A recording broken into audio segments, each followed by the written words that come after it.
Secretary Ulam.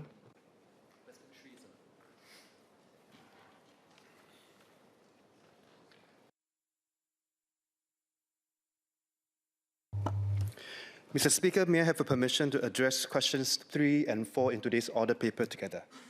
Yes, you do. Please proceed. Thank you, sir. The 2025 street count of rough sleepers survey by MSF found that most rough sleepers choose to sleep in locations that are sheltered from the elements and are generally well lit. These locations also tend to be places they are familiar with, near to friends and family, and some rough sleepers also choose locations that are close to their workplace for convenience. Based on our interaction with rough sleepers, these considerations apply across all geographical locations.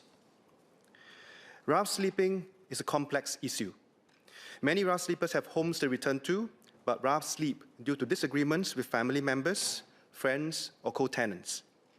MSF staff and volunteers from the partners engaging and empowering rough sleepers or peers network journey with rough sleepers to address the underlying needs, and often a process of trust and rapport building is needed before meaningful support and interventions could be rendered.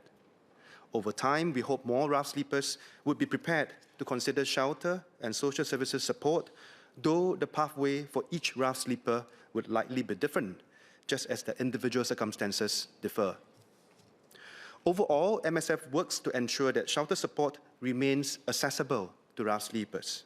For example, to address the survey finding that lack of privacy and personal space were key barriers to rough sleepers moving into shelters, MSF has partnered our shelter operators and redesigned the units with partitioned bed spaces, shelves, and wardrobes.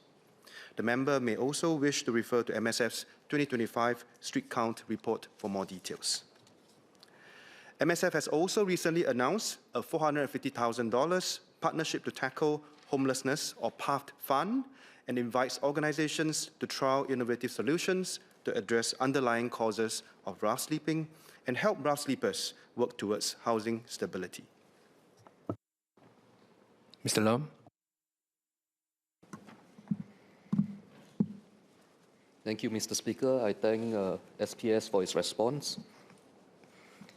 In my interactions with rough sleepers, they have cited a few reasons, including lack of privacy and personal space, as you have mentioned. They have also cited instances of shelter rules and safety concerns. Would MSF have the proportion of rough sleepers who decline shelters due to rules, safety concerns, or loss of autonomy? And my second SQ would be, will MSF publish utilization rates of shelters alongside the rough sleepers count? Thank you. SPS Chua. Sir, I thank the member, Mr. Gabriel Lam, for his two SQs.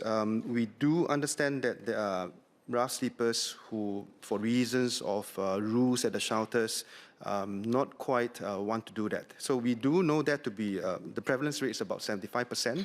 Based on the last street count, about 3/4 of rough sleepers on the streets today, they do not wish to check into the shelter because of rules, privacy, as I've mentioned, storage space, and so on. But the primary reason is still one of privacy as well as personal spaces, which is why we have worked with community partners like New Hope Community Services to really start redesigning our shelter spaces.